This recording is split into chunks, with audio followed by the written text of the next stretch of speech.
Bonjour à tous, c'est Gaëz Daydream. Aujourd'hui, je vais vous raconter la mésaventure de Samantha, que je vais appeler Sam tout au long de l'histoire. Son histoire m'a particulièrement touchée parce que c'est quelque chose qui peut vraiment arriver à tout le monde, qu'il soit enfant, ado ou même adulte, et qui nous rappelle qu'il faut toujours garder un degré de méfiance par rapport aux gens qui nous entourent. Bien sûr, avant d'aller plus loin, je vous rappelle de vous abonner à la chaîne, de liker la vidéo si elle vous plaît et de partager un max. Et maintenant, installez-vous confortablement dans votre canapé, éteignez toutes les lumières, mettez vos écouteurs et plongez avec moi dans le monde horrifique.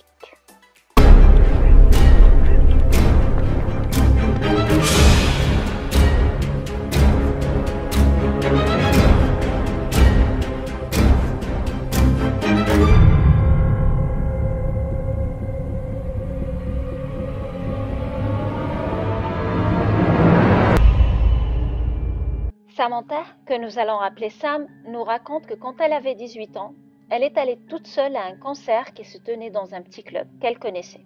Sam nous dit que le club était vraiment bandé ce soir-là et elle avait prévu de s'amuser toute seule et qu'à la fin du show, elle allait directement rentrer en taxi chez elle.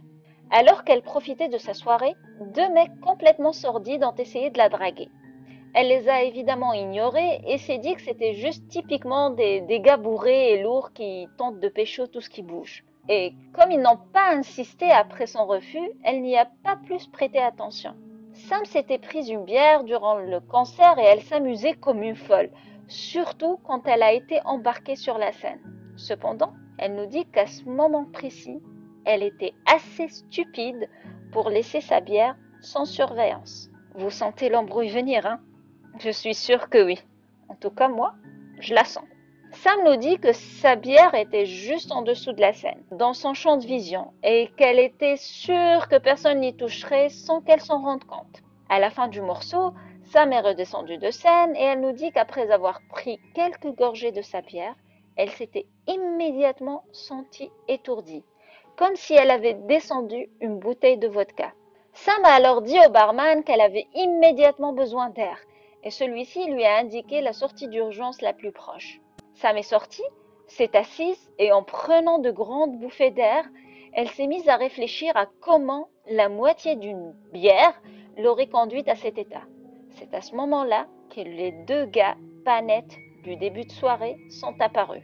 L'un d'eux a fermé la porte et s'est placé devant pour la bloquer, alors que l'autre, sans crier gare, et sans que Sam ne puisse comprendre ou réagir, s'est mis à la peloter avec ses mains en dessous de son t-shirt et à l'embrasser tout en la poussant vers un buisson qui n'était pas loin.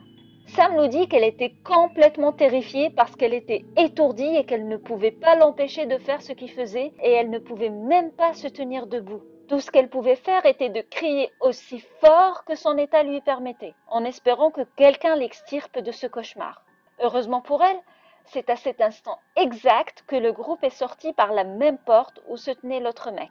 Sam nous dit qu'elle ne se rappelle plus grand-chose à partir de cet instant, mais qu'on lui a raconté que le chanteur du groupe, qui était connu pour son tempérament, a poursuivi les deux gars, mais n'a malheureusement pas réussi à les avoir, alors que les autres membres du groupe lui ont donné de l'eau et l'ont aidé à reprendre ses esprits.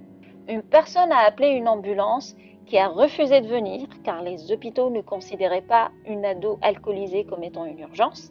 À la place, l'une de ses connaissances au club lui a permis de dormir sur son lit à l'hôtel alors que lui a passé sa nuit sur le sofa à la surveiller.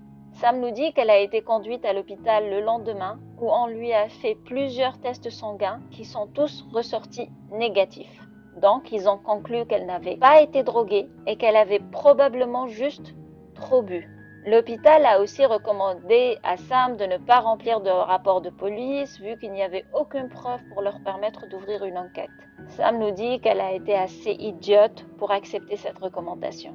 Sam ajoute que même si les tests ne mentent pas, elle n'arrive pas à comprendre qu'elle en soit arrivée à cet état avec juste quelques gorgées de bière, surtout que ce n'était pas la première fois qu'elle boit et elle se demande toujours si les tests seraient sortis positifs si elle avait été emmenée à l'hôpital immédiatement après l'incident. Elle nous dit qu'elle ne le saura jamais et qu'arrivé à ce stade, ça n'a plus vraiment d'importance. Elle finit par nous dire que cette expérience lui a permis d'apprendre une leçon importante qui est que les mauvaises choses n'arrivent pas toujours qu'aux autres.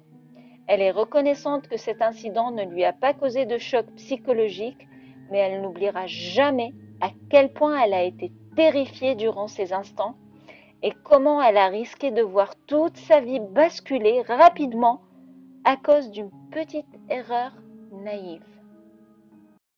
Voilà, c'est déjà la fin de l'histoire.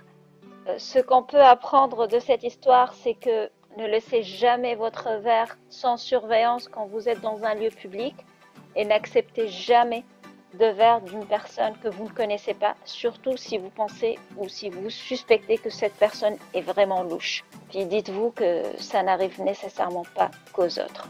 Bien sûr, si l'histoire vous a plu, n'oubliez pas de liker la vidéo, de vous abonner à la chaîne si vous ne l'êtes pas encore et de partager un max pour que notre communauté grandisse encore. Et sur ce, je vous dis à la semaine prochaine pour une nouvelle histoire flippante.